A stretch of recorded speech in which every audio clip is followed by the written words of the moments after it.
Hello, everybody out there in YouTube land. Good times for all. There's Zachary Zabala here if you prefer.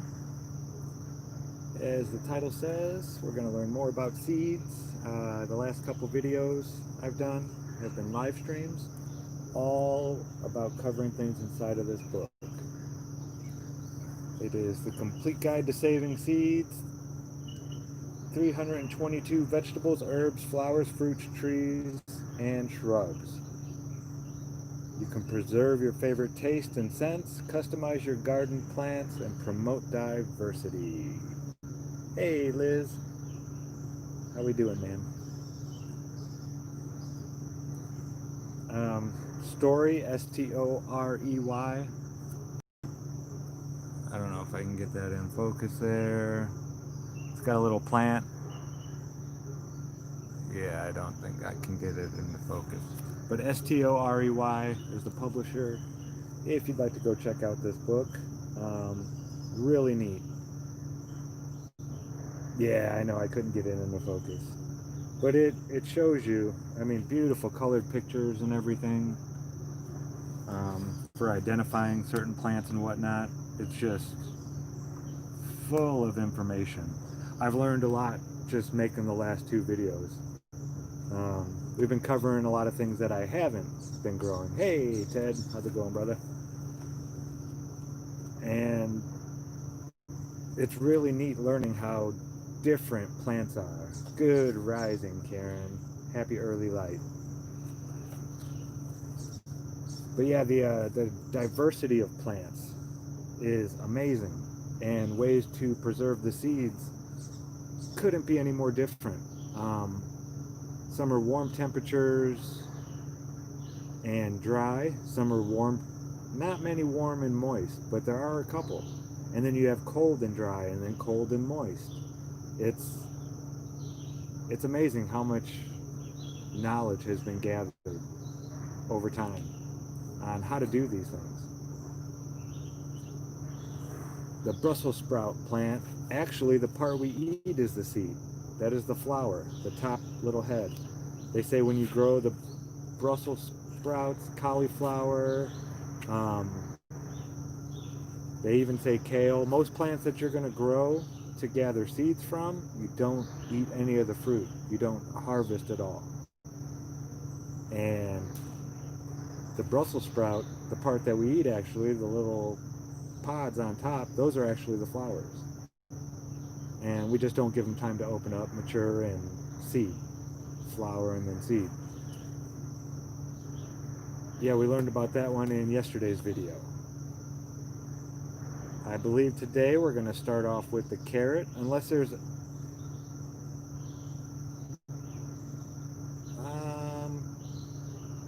kind of, yeah, the whole plant is, well, the top part kind of like a potato. The potato grows the eyes. Is there any special plants anybody would like to cover first? Anyone they have in their vegetable or in their garden that they would like to learn how to get that certain? Or I'll just start with the carrot.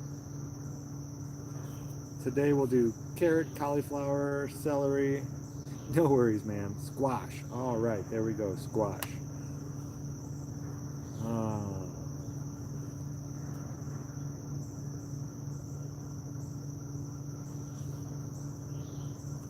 Spinach.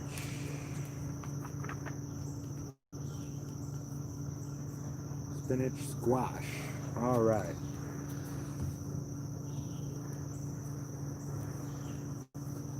So I know Karen B has some squash growing in her garden. We'll see if there are different. Nope, there's only one type of squash in the book. So we'll read through and see what it says.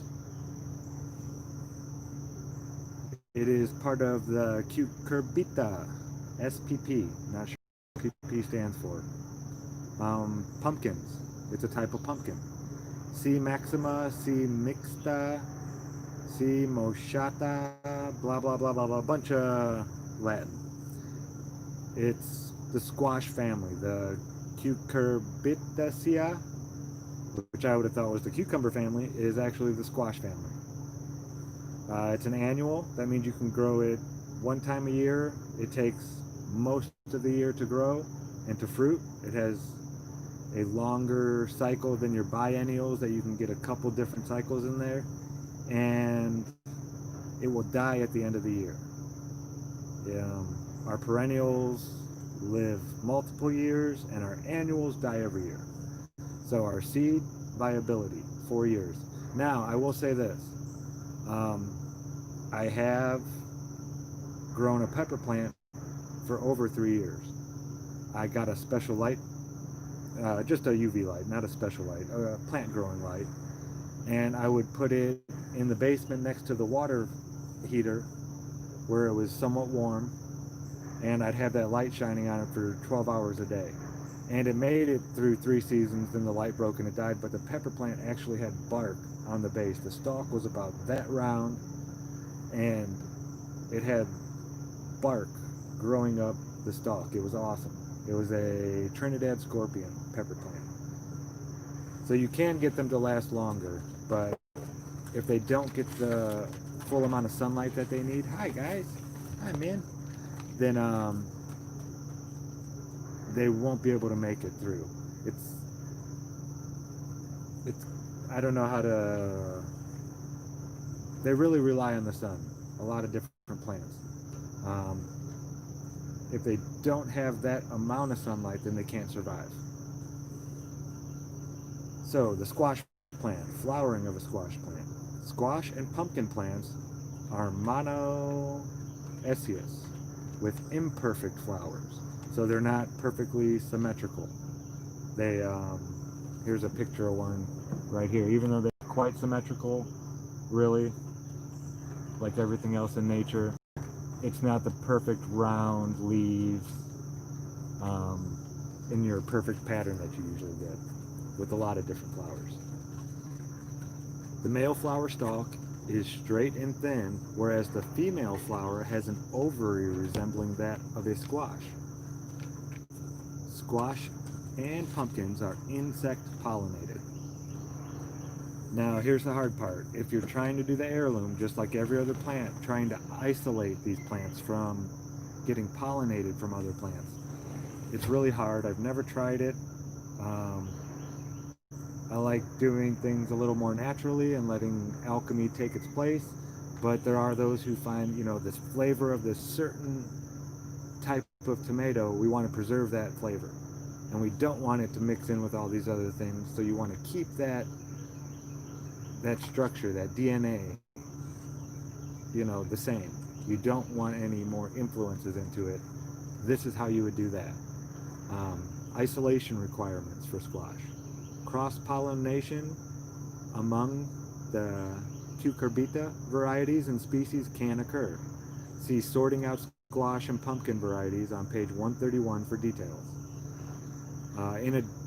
We'll go take a look at that.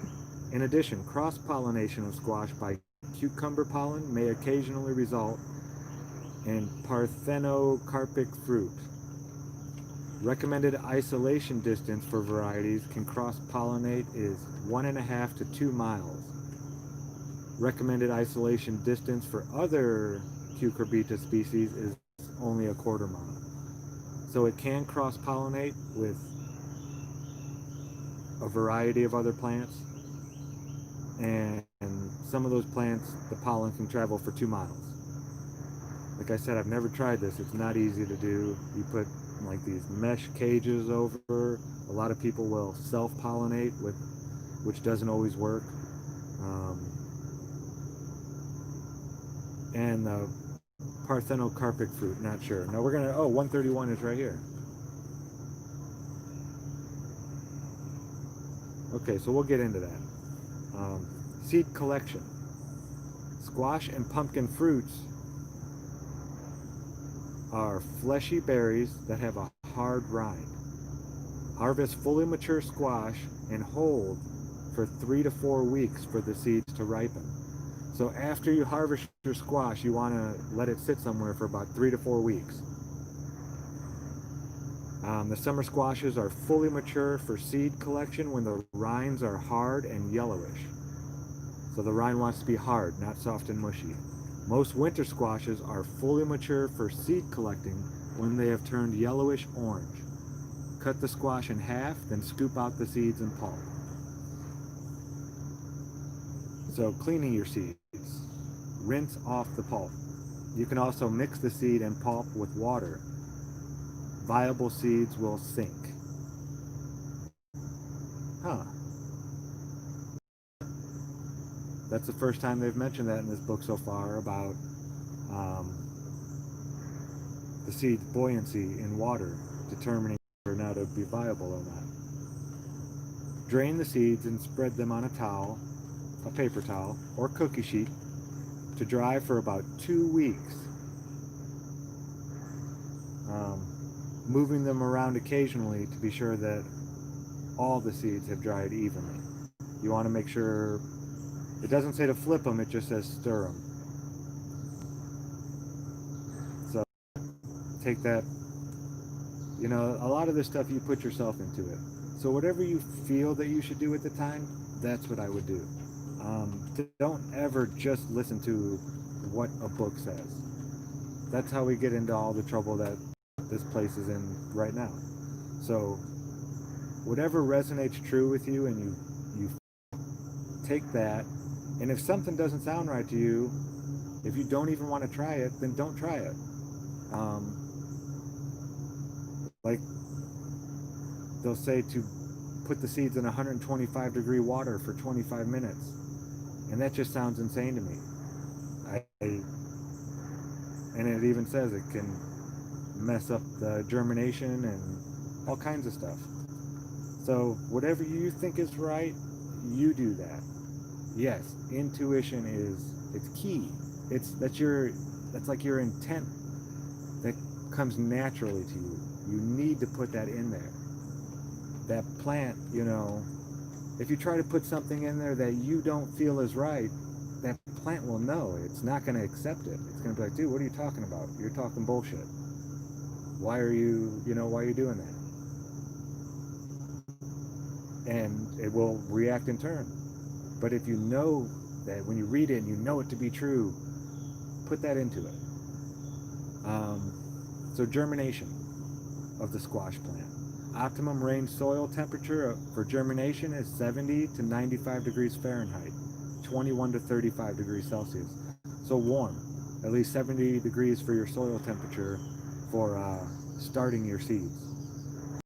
A lot of times I like starting my seeds indoors in a nice warm place that gets some light, and I give them about, month and a half of really babying them, making sure they have water at all times that is accessible.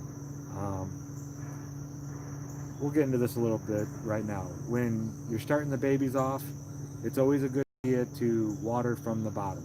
You have, your cups that are, I know the sun's kind of bright, your cups are only about yay deep and about yay round, squares or circles, whatever, and they'll all have holes in the bottom. You'll want to set those in a tray of water, quarter of an inch deep, and you fill that tray as it's needed. You'll see the soil on top is moist, and if it starts drying out, you add your water, and those plants, it forces the roots to grow down and get bigger. When they don't need to reach for the water, when you water from the top, the roots don't have to grow to get to their water, so they don't. So you really need to start them off watering them from the bottom. That's just something that I found works wonders. It makes for a lot stronger plants that when you go to transplant them, they can take that planting process. Which brings us to transplanting of the squash. Sow seeds 4 to 5 weeks prior to setting in the garden. So you plant them month and a half, somewhere in there, before you plan on putting them out in the ground. These species do not transplant well, so sow them in peat pots and transplant plants and pot to the garden. Now, me, myself, I've never had trouble, and I've grown, squash, zucchini, butternut squash, many varieties of cucumbers, pickles, And I've had a couple pickles die on me, but I was planting, lots and lots of them, and I'd get a frost, and a couple of them would die from that. But as far as just transplanting, um, I've never done the peat pots for my own garden. I've done them for a couple other people's gardens. They wanted to try them. Yeah, there's certain things you want to make sure you do when you go to transplant plants. Get your hands really covered in the dirt that you're going to be using, and rub it in good, because there's oils and stuff on your hands, and you don't want to touch the roots with those oils. Some people use gloves. I don't like using gloves. I like, I don't like an insulator between me and the plant and the soil when I'm touching it. I like to get that transfer of energy of, you know, you know. So just be sure to have your hands real dirty, real covered, get it in all the cracks and everything, and make sure none of the oils from your hands ever touch the roots of the plant. You don't want to be touching the root anyway, but sometimes you might have to. They'll get all tangled up. They'll grow through the outside of your little pots sometimes, and you try not to rip them as much as you can, so you'll kind of push them in through there. And if you do have to touch the roots, just make sure that your hands are really nice and covered in dirt, or you're wearing, something clean, some kind of gloves that are clean. Let's see. Okay, and then examining the fruit stem of a squash can help identify which species it is. I guess we'll cover this. A lot of mine, you know what seeds they are that you buy and this and that. But maybe you get a hybrid, and this will help you determine, what type of, like it said, which species of a squash it is. So this fruit stem is soft and rounded and appears to be inserted into the fruit. That's A. Curabita maxima. That's your pumpkin. Right there. So it says the fruit stem is soft and it's rounded and appears to be inserted into the fruit. It's not growing out. It appears to be like stuck in. The mochata, which it looks almost like a butternut squash, have flat plate at the point of stem attachment. So your pumpkins, all the lines on the pumpkin like converge in, and then the stem is set into the plant. There's an edge up around it, kind of like the Antarctic ice rim, it's up around the edge, and then the pumpkin is set down, the stem is set down into it. Now, your butternut squash, it will be nice and rounded, and it'll just get a flat spot on it. And that flat spot, the stem will just kind of connect to it, and when they break apart, you can see it. It's just a nice flat little, the pumpkin's flat too, but it's not right at the edge, like where it was cut off and set on it. The pumpkin's more pushed down into it. And the mochata, looks like your zucchini type plants, have a flat plate at the point of stem attachment. Or wait, that was the last one. These are hard, prickly, and enlarge at the point of attachment. So are the other ones. They're larger at the point of attachment, but these are harder and prickly. That's one of the differences that I can really see. And then it goes into sorting out your squash and pumpkin varieties. Wow, there are a lot of different varieties. All these down here. And it's not like one line is a variety. This one has 3 different ones in it, 3 different ones. Yeah, there's a bunch of different varieties of squash. So yeah, try whatever you can grow in your area. If you don't like squash, you actually might. There might be some out there that you do like. Alrighty, and that is it for the squash. Next, I saw Ted Summer, shout out, in chat, mention tomatillos. I also saw those growing in Karen B's garden when I was just there last week. It is a Mexican husk tomato. Different from the tomato. You have your tomatillo right here and your tomato over here.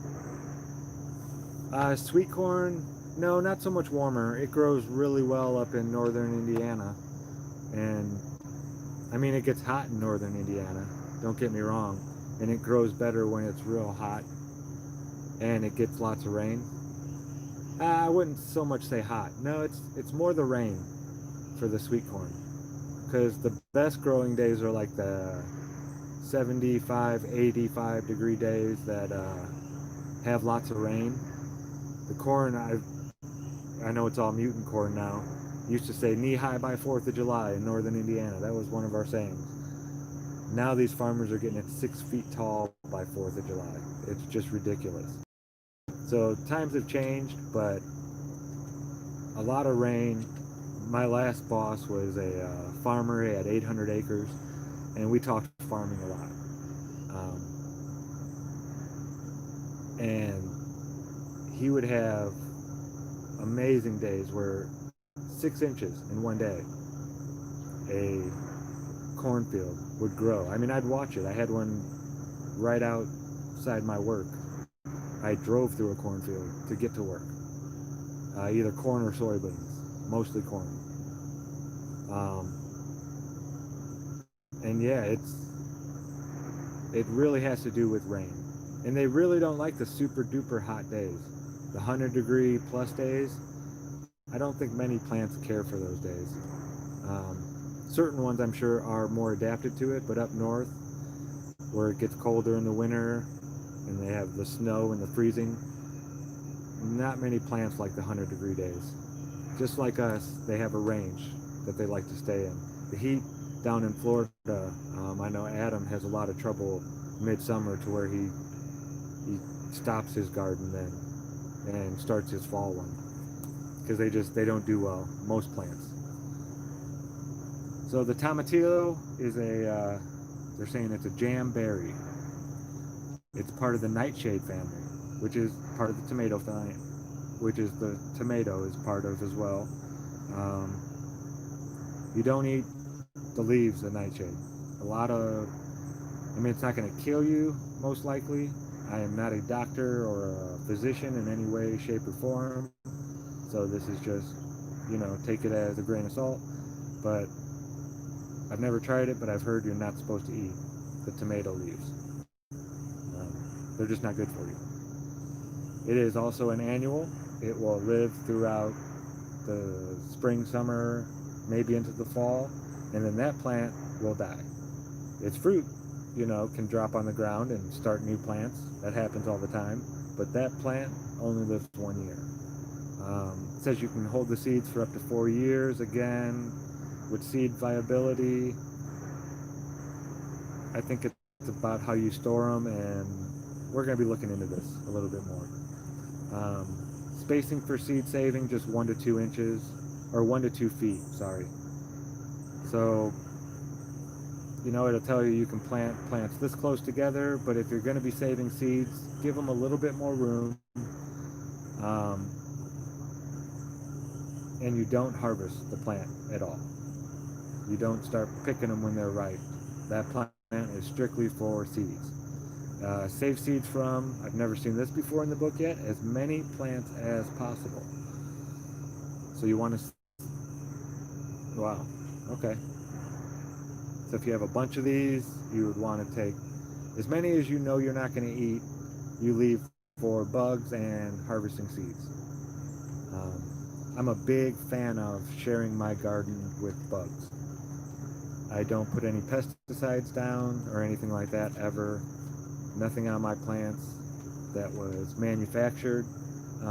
I'll spread mint around, and it'll keep, you know, certain bugs away. Stink bugs, I've never found anything that works for stink bugs. Nothing natural. I've tried a lot of different stuff.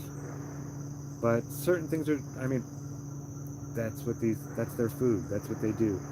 And we produce so much of it that I don't mind sharing a little bit with them, especially since they help so much. Yeah, I mean, ladybugs are amazing. They eat so many of the little pests that like to do damage to your plants. And really, if your plants are just like us, if your plants are real healthy and they have everything they need, they have an immune system. They have a way to stop these things. It really is the water content in a lot of these plants. If your soil is really rich in water, and it doesn't have to rain a lot, but that's why I love this permaculture, because the wood chips hold the water in so much in that moisture that the plants are just oozing with water. They are, you bite into it and water just gushes out of the fruit. Those plants are real healthy.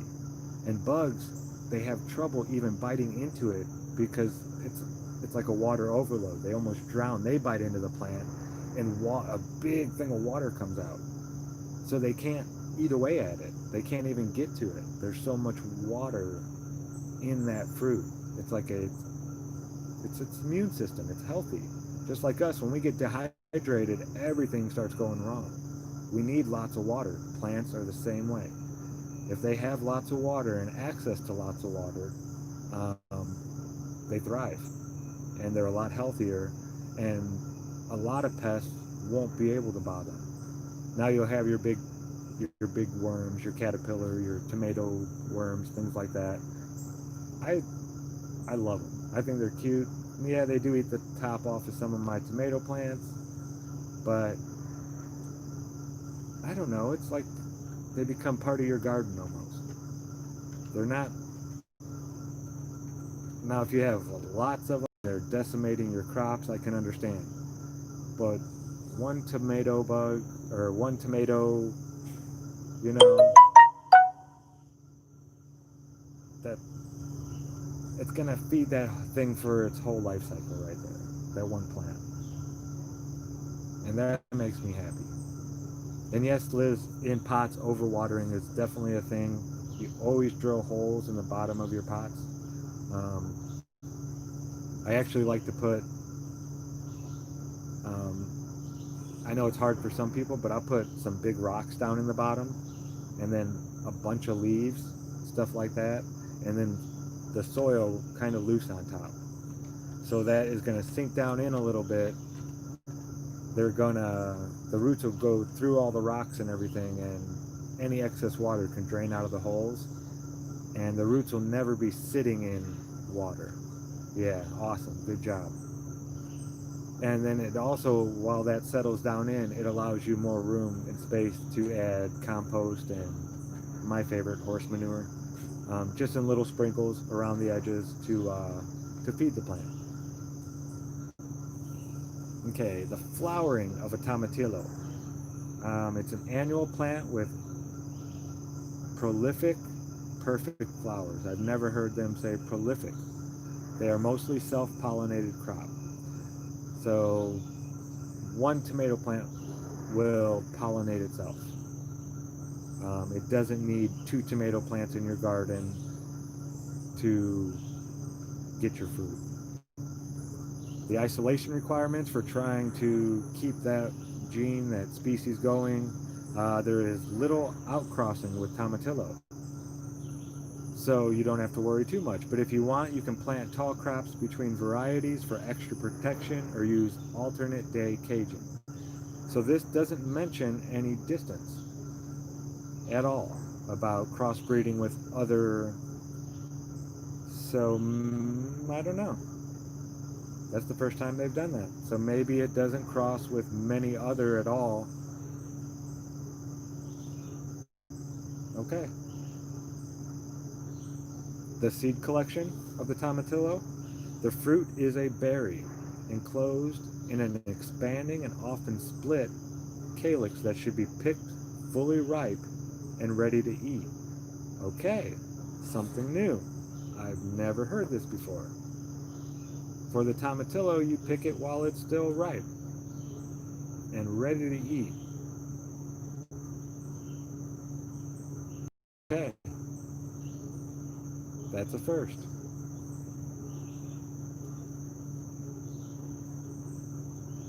Remove the husk, then put the berries in a blender. What? With water to cover? That sounds insane to me. Whir until completely blended, then dump into a bowl, adding the same amount of water as there is berry pulp. Stir, then allow the seeds to settle. Remove excess plant material and repeat until the seeds are clean. They are quite small, so do not use a strainer with large holes. Place on a paper towel or cookie sheet to dry. Putting your seeds in a blender just sounds mean and cruel and not how I would do it. That's just me though. I don't mind picking individually. I have lots of tomato seeds that I've gathered myself, and I don't mind picking them out individually and cleaning them with water and drying them off. And so yeah, that sounds wrong to me. You could try it if you want. Germination, the optimum range of soil temperature for germination of tomatillo seeds. Again, a warm one, 75 to 90 degrees Fahrenheit or 24 to 32 degrees Celsius. If starting seeds indoors, use bottom heat if available. Very interesting. That's the first time we've heard that.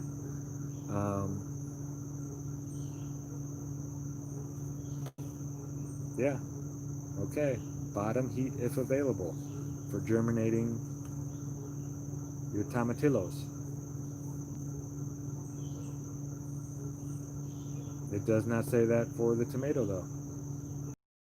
Okay, transplanting. Start seeds 4 to 6 weeks, month and a half prior to setting transplants to the garden. Direct seed where growing seasons are longer. So it's preferred to have your direct seeding, but if you don't have the season for it, month and a half, no problem. Start from the bottom heat. Wow, if available. Interesting. And again, 75 degrees. You can get a ground thermometer for 20 bucks, and they work pretty well. I have one. And it's a good idea to know what the temperature of the ground does. I need to start keeping logs. Daily temperatures and, you know, the air, the ground, and what type of soil I'm in.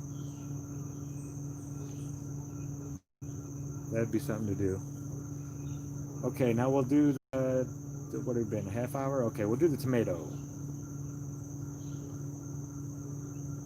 Just because we did the tomatillo, and then we'll jump back to the carrot, because I don't want to lose my place unless somebody else has another one. I have to get the seed prepared for, what is that?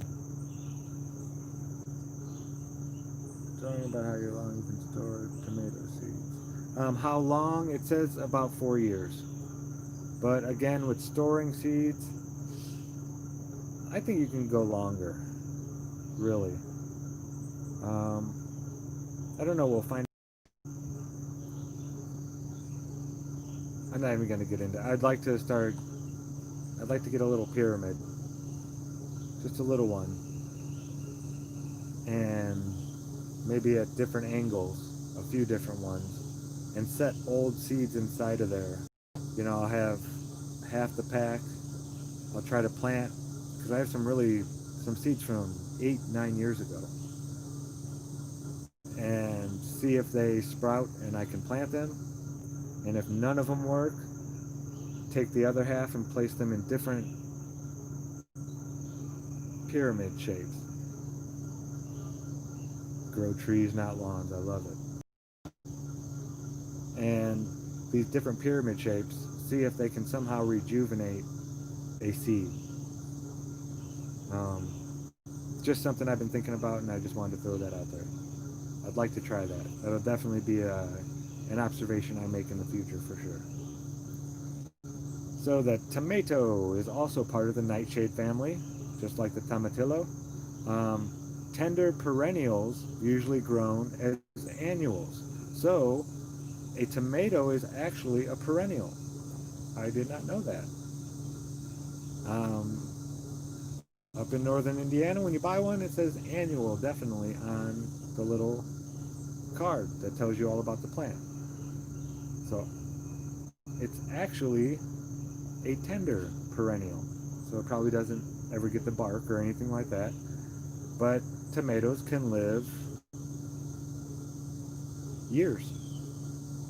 They're just usually grown as annuals. Did not know that. Seed viability, again, 4 years, the same as the tomatillo. And many seeds say 4 years.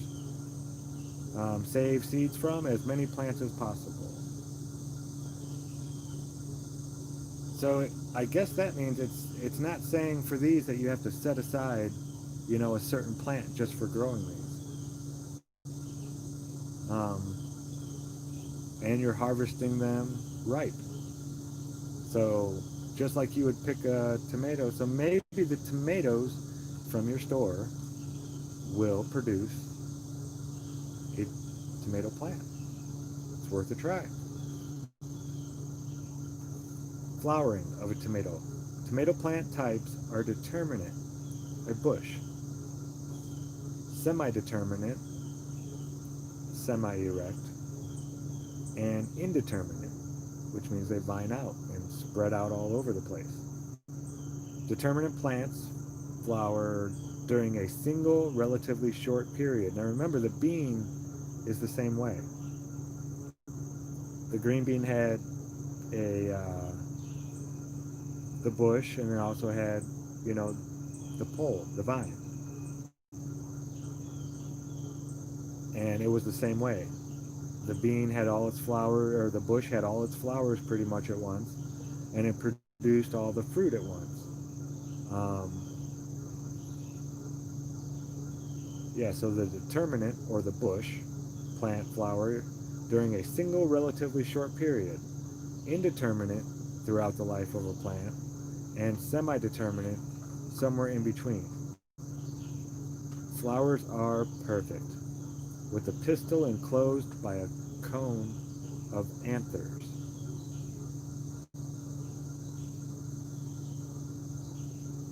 Tomatoes are mostly self-pollinated crop. So distilled water for plants. I've never tried it, Liz. I love it. I really like there's laws in a lot of states about gathering rainwater, but if a bucket happens to land right side up under an awning and catches a bunch of water, and I don't know, you go and pour it on your garden later, I just see that as an act of God, really. It happened, But I've never tried distilled water. I'm not sure. That could be a key right there. It's worth looking into.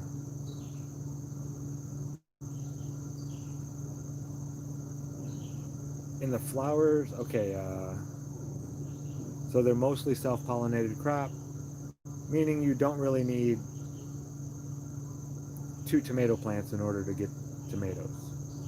One tomato plant, bee will fly from one flower to the other, and it gets pollinated that way. The isolation requirements. What's up, Bubba? I know. Hold on, okay? I'm almost done, and we'll go hang out. All right?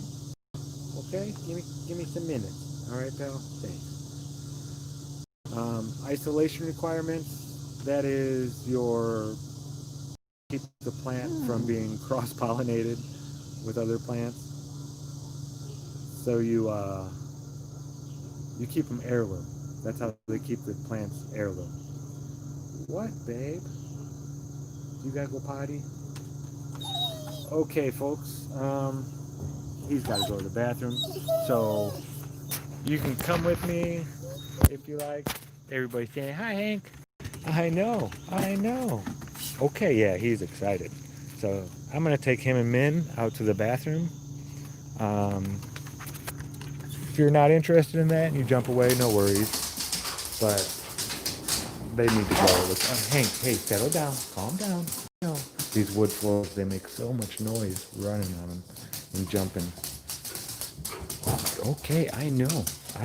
Here we go. Oh my goodness. Oh man. There they go. Yeah, I love it out here. I'll show you. I get to look at.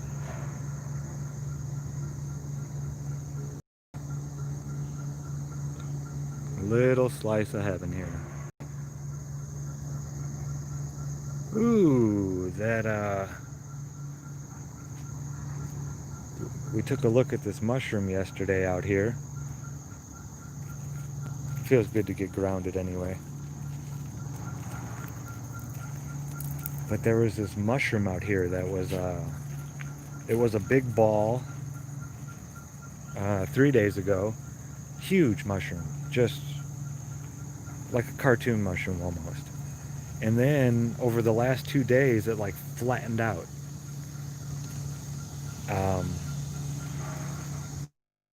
It looks like formed into, or maybe it got knocked over. Yeah, it looks like something may have just knocked it over. Or it fell over, I don't know. The boys are pretty clumsy when they're flying around here sometimes. But yeah, there's all kinds of mushrooms around here. These places that don't get a whole lot of sunlight because you get a lot of tree cover. Yeah, this was over days. I didn't even notice it changing. I just thought it was going to stay the big ball mushroom. And then all of a sudden, I woke up and it was flat. Yeah, that's it right there. I'm going to get over there. Here's Min. Is that your pole, Min? Okay. There's a little lizard with a blue tail that hangs out down here by this coverter. I think he's got a home right up in there. Actually, no, that's a leaf. Never mind. Thought I saw him. Yeah, get to know your neighbors. Go say hi every once in a while. Oh, it really flattened out. It wasn't this flat yesterday.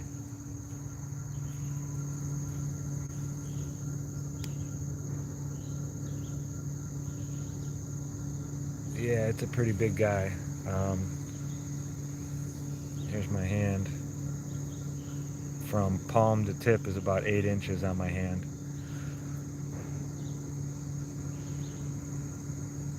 So yeah, it's a pretty big mushroom. Neat looking.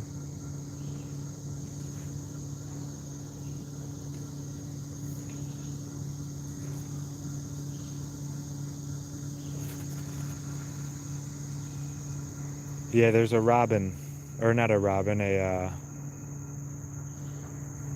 whatchamacallit, cardinal that's been hanging around. I've been seeing it.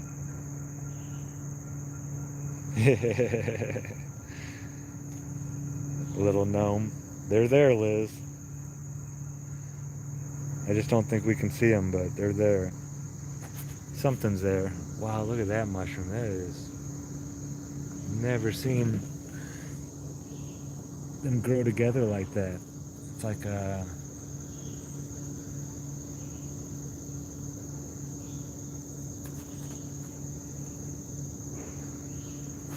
like a trifecta of mushrooms all growing together out of the same spot. That is so cool. I've never seen that before.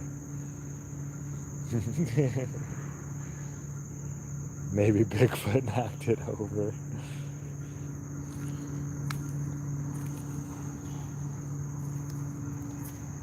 Man, get out of there. What are you doing? Looking down in the coverter. I bet he saw a lizard. What are you doing, stink biscuits? Oh, ground is a little soft there. But yeah, I really love the North Carolina, South Carolina area. Their winters are really mild. They don't get a whole lot of snow. Um, and things shut down here when it does snow, and I completely understand why. Um, I don't know how they do it up there in Missouri and stuff. I don't know if things shut down as much or anywhere where there's all the hills and the turns. I mean, in Indiana, where I was from, it was pretty flat. 27 miles of, land that only changed 30 feet in elevation. It was real flat where I was living. So it's not scary. There's not a hill to be sliding down and going all crazy, and there's not as much black ice. And so, yeah, out here, I can understand. Everything is up and down and left and right, and there aren't a whole lot of perfectly straight, flat roads. So driving, yeah, it'll be interesting getting used to that. Min's doing his business. And he is somewhat facing north. That is so weird. That's the way Hank was facing when he goes right in that area. I've been kind of keeping track of that lately. There he is. There's a big old man.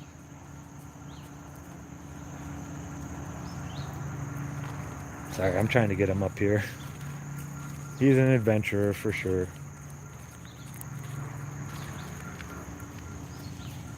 Come on, man. Come on, big guy. He's quick for a little guy, too. There he is. There he is. Okay. Alrighty, folks. Sorry about that. Boys had to do some business. Okay, now you guys be quiet, okay? No stomping around.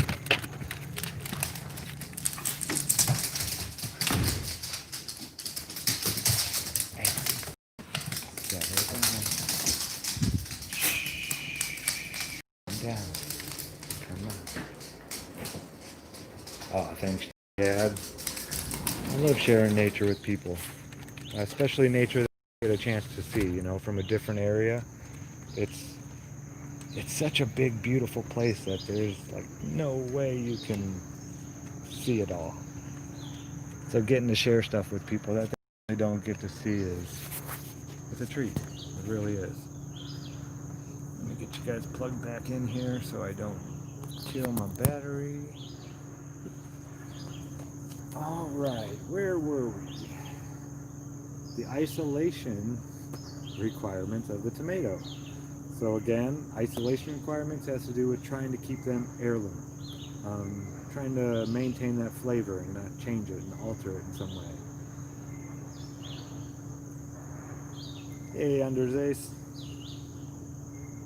Good seeing you, friend. So in the flowers of older heirloom varieties, the pistils may protrude from the corolla, which allows cross-pollination to occur more readily. Plant a tall crop to separate such heirloom varieties from your other tomatoes for extra protection against crossing, if desired. So it really doesn't say it's all that hard to isolate. It doesn't give you a distance of, half mile to 2 miles. It doesn't,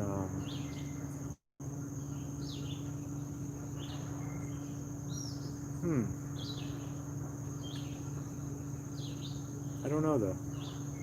I've never tried to keep things heirloom, so again, I would do the extra protection.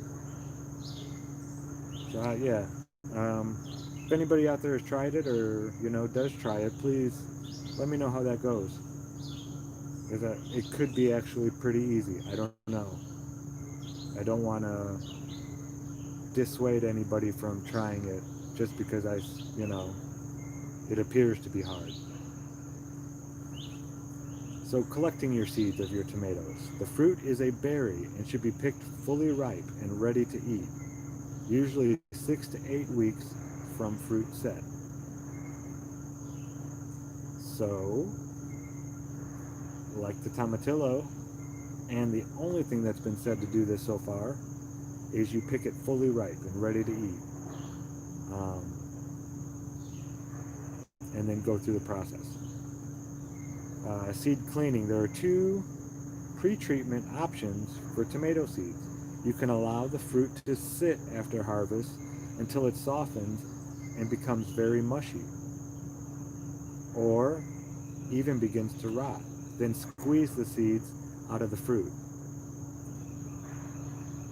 That's how I did it.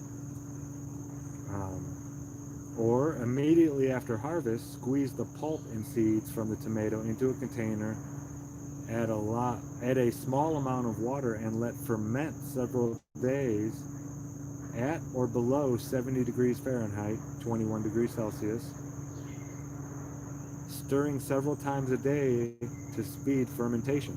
Now, I've never heard of this. This is, wow. The fermentation process, which takes about 4 days, protects against seed-borne bacterial canker. Huh. Non-viable seeds will float, while seeds having the best chance of being viable will sink. Again, the density of the seed. I believe it's for the tomatillo and the tomato. Or no. It didn't say that about that. It said that about the squash. Let me make sure here.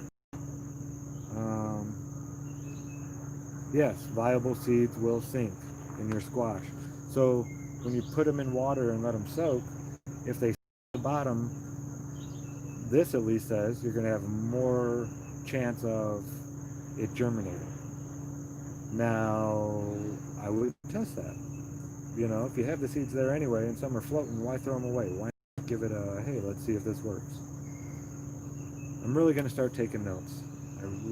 That's something I've never been good at. And I think it'd be a good idea. So the fermentation process, which takes about 4 days, protects against seed-borne bacterial canker. The non-viable seeds will float, while seeds having the best chance of being viable will sink. Pour off the water and the floating seeds. After either pre-treatment procedure, spread the seeds in a single layer on a paper towel or screen and let them dry for a week or 2. So give them some good time to dry out. Seed treatment prior to planting. Hold tomato seeds in 122 degrees Fahrenheit or 50 degrees Celsius water for 25 minutes to control seed-borne disease if they are an issue in your garden. Again, I've never had any seed diseases, so I don't know what I would do, but this doesn't ring true with me. Just throwing that out there. I don't know. If you ever try it, let me know how it goes, please. The optimum range of soil temperature for germination of tomato seed is 65 to 75 degrees. Now the tomatillo was 75 to 90 degrees Fahrenheit or 24 to 32 degrees Celsius, whereas the tomato 65 to 75 degrees Fahrenheit or 18 to 24 degrees Celsius. And you can even get down to, it says, with a minimum soil temperature of about 50 degrees Fahrenheit or 10 degrees Celsius. So there's quite a range. The soil temperature can be within 25 degrees for germination to start taking place.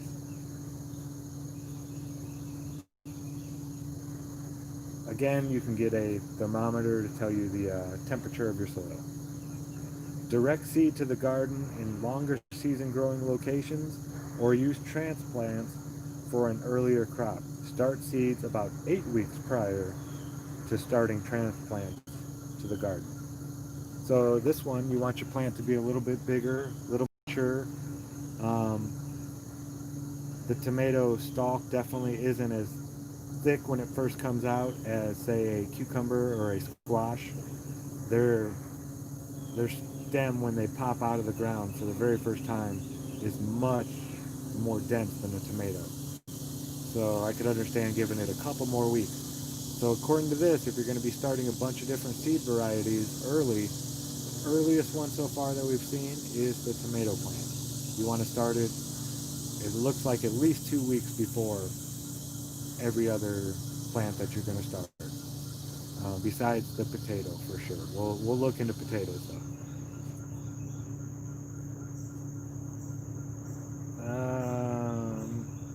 And that's it for the tomato.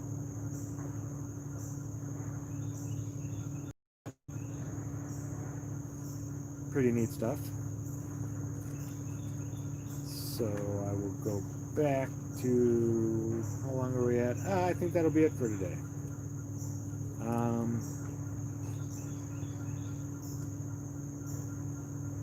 Maybe we'll take a look at, okay, here's an interesting one. Might go over this one quite a few times throughout these videos. Lights. Oh, here's even, wow. I'm gonna have to go through one of these times and read this to you guys. It's just, it's all right. The way it's written, I don't know. It seemed like they were trying to use a lot of big words, and I like to speak to people, not because I think anybody is ignorant, don't get me wrong, but just to make sure that what I'm trying to convey is comprehended. I try to explain it so, you know, even a child would understand it. I try. I do not claim to, you know, do this well in any way, but I try.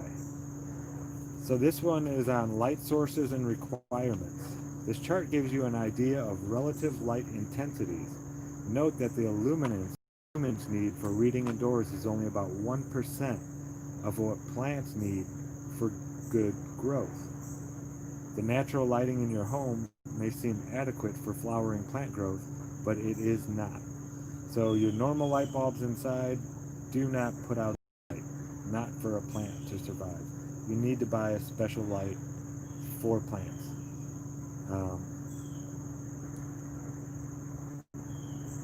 So like the light sources and requirements. The sun at noon in mid-June, so near the solstice.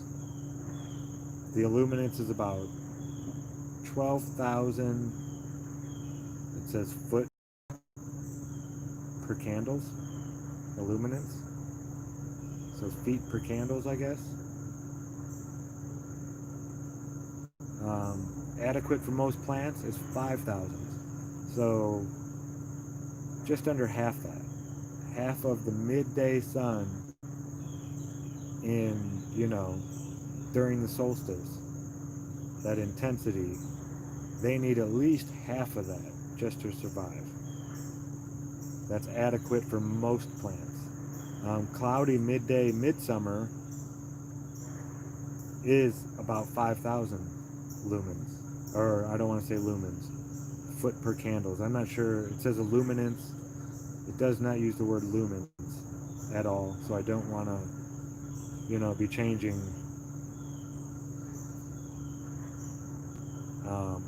May vary 25 to 75% according to cloud density.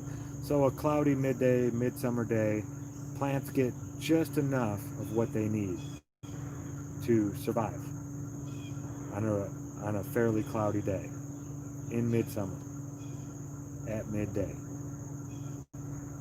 So noon sun in midwinter is about 4,000. So not enough for a lot of different types of plants to survive. That's what we were talking about earlier. That's why we have our annuals. They don't get enough light for these plants to survive. They don't have enough food. Shady side of a 2-story house in summer on a sunny day only gets about 2,000. So way under. You cannot grow plants in the shade if it's completely shaded. Adequate for an individual leaf, 1,200. Adequate for shade plants, 1,000.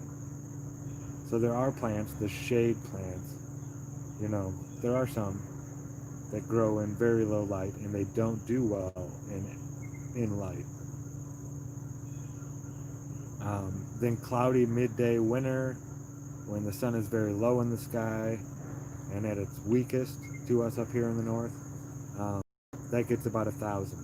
So just enough, it's adequate just enough for the shade plants to be perennials up here and live throughout the winter. Fluorescent deluxe cool white light. So this would be 150 watts at 5 feet away. 150 watts only has 100 of the 5,000 that is adequate for most plants. Even the shade plants that need 1,000. It's 1/10 of what a shade plant would need. The 150 watts. Adequate for indoor foliage plants, 50 to 500. See, I don't understand that. Maybe plants that don't need a whole lot of sun at all. Incandescent light, 100 watts at 5 feet. Only 22. Adequate for reading indoors, 20 to 30. Moonlight, 0.02. So things do not grow in the moonlight.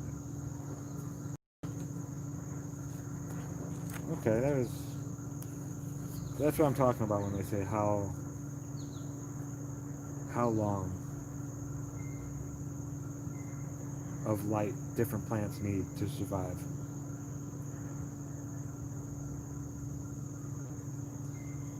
Seedling problems, and actually we'll get into this when people are transplanted.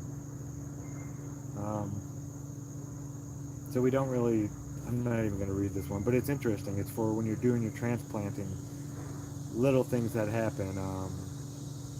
You get stunted plants rotting and collapse of the stem, slow root growth, moss on the surface, bleach leaves. So we'll cover all that kind of stuff in the spring when seeds should be planted, right? We're going to do this alchemically. Yeah, that's a very good point. Street, all kinds of light at night. Your garden, it's a good idea to try to put your garden in a place that's dark at night. That doesn't have a street lamp right over it. I've never ever put a light out in ever. It was one of my strict policy rules to leave the back porch light off. Sorry. I would get so mad.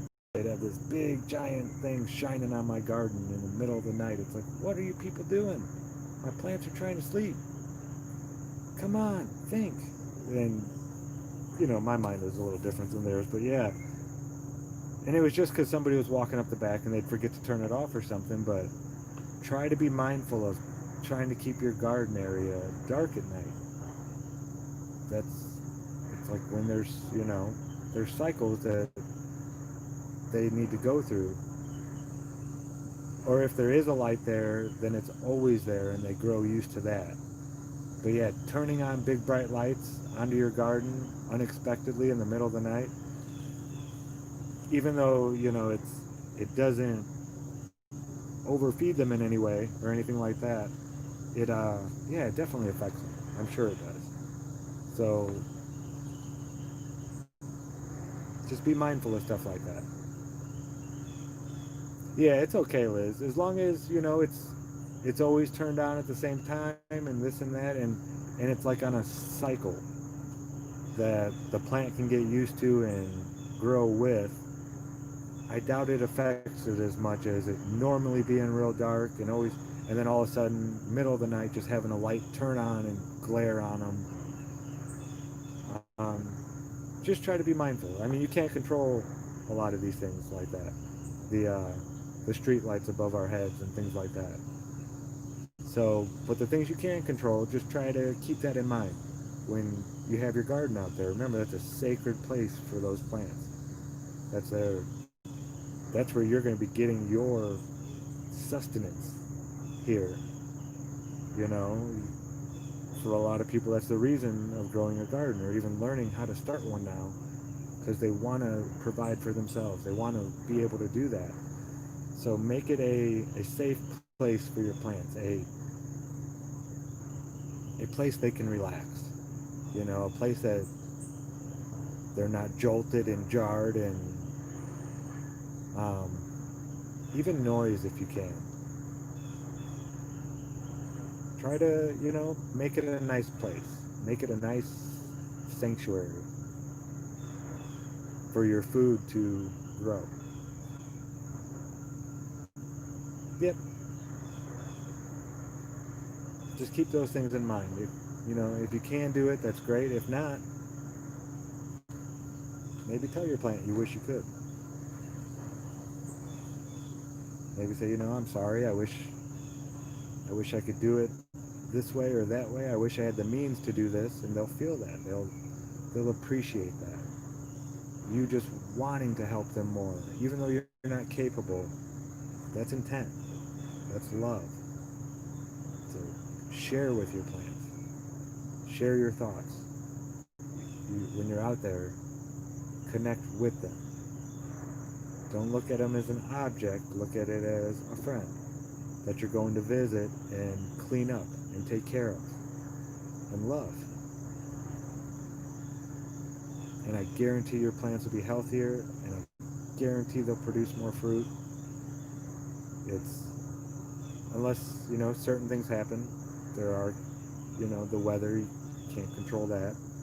But the more you're out there, the more love and intent you put into these, the more you're going to get out of it. And that's not the reason for doing it, you know, but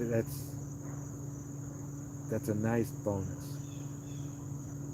for being connected, you know, to the food that you're eating before you consume it. You know, you've thought about this thing more than the 2 seconds before you bit into it, picked it up and bit into it and dropped it down your throat. Intent is everything. It really is. It's it's how we communicate, even with each other without words. So just remember that they're alive, just like everything else in this place. And plants, it's an easy one to start with because you can see that they're alive, and they grow right, you know, even right before your eyes if you pay close enough attention and watch. Yeah, Liz, it is very hard. Flat Earth, believe it or not. When I started looking into it, my garden suffered greatly the next couple years. It really did. I was out doing, you know, making so many applications and trying to figure out so much stuff and obtaining a lot of my data gathering equipment. And as soon as I would get it, I would, you know, I was really putting it to use. Instead of being in my garden, I was out measuring the sunrise and the rotation of sunspots. It was, I don't want to say a distraction, because it was, I've learned so much, and it's really helped me even connect with my garden more now. So yeah, these events in our life also, you know, affect these plants and how we can communicate with them and this and that. and just let them know, hey, I'm sorry, I don't have the time, I'm preoccupied. Communicate that to them, Liz. Let them know that, you know, they are very important to you, but you have, other things that are taking up your intent right now, your attention. Yeah, me too. I mean, I appreciate plants a lot before Flat Earth, but yeah, um, all this stuff has really opened my eyes at just how alive everything is and how connected we are with it. And yeah, it's really changed my life.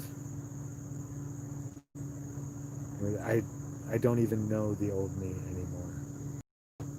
That person is so foreign to me. The 2011 Zach is such a different person. Just where my intent was being charged and pointed at.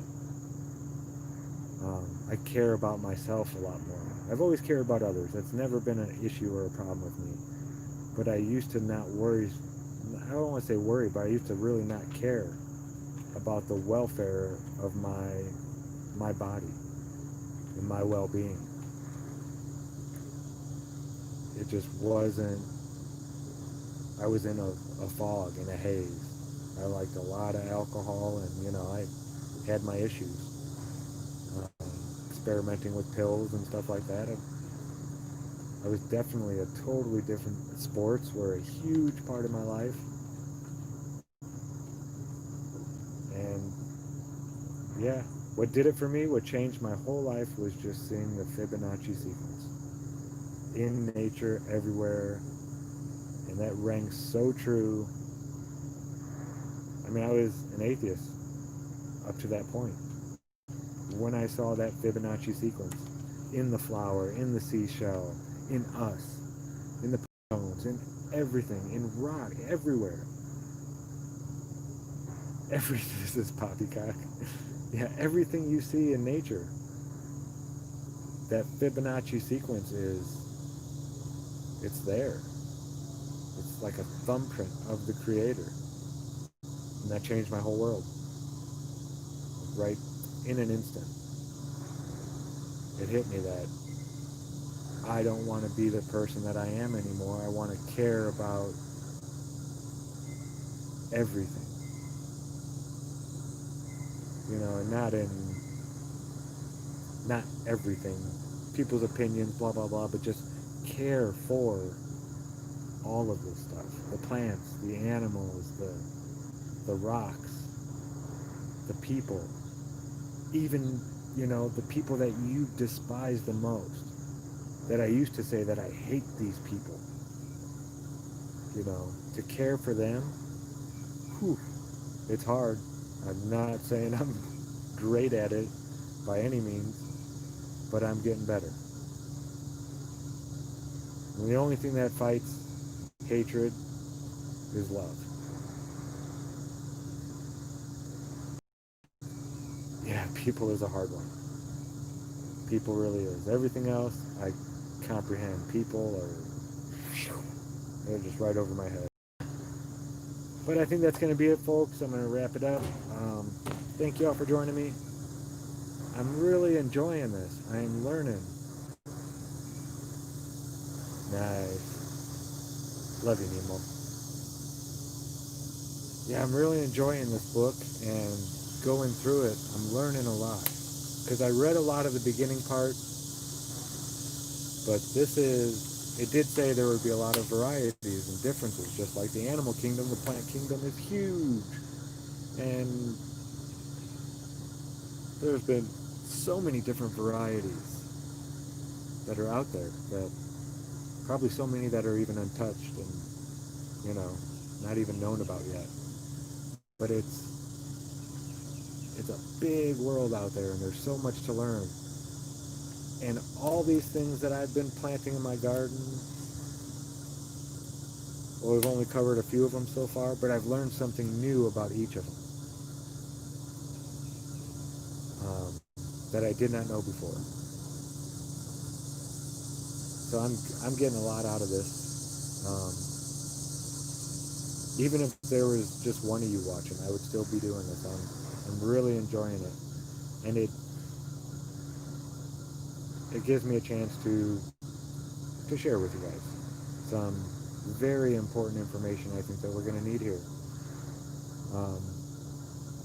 if we want to become self-sufficient and not rely on others for our well-being.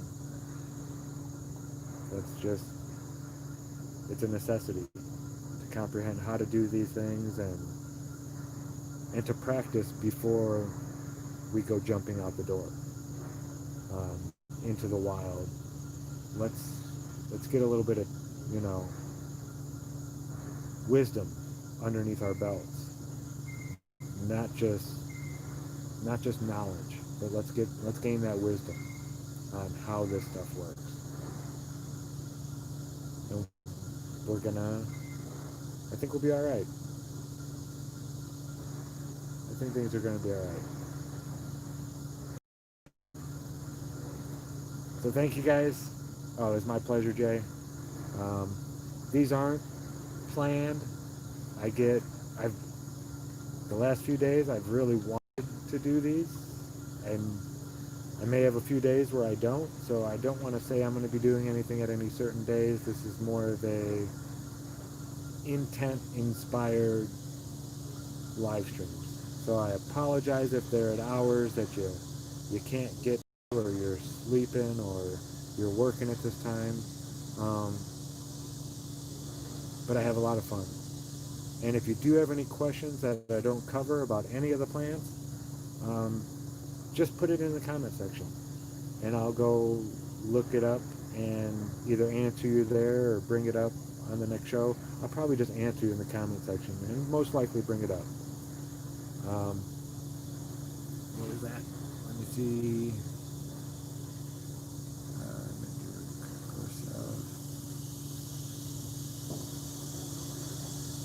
There you go. Yeah, and learn your soils around you. Maybe take some measurements with some temperatures. It's always a good idea to take notes. I need to practice what I am preaching right now. I have all kinds of leather-bound journals that are just empty. People have bought me over the years to take notes. So it's time to start filling those up. Do a garden journal. Yep. So I love y'all. Thank you for joining me. These are a lot of fun for me. I hope you enjoy them as well. And maybe I'll see you next time. Good Times for All here signing out. As always, thanks for watching.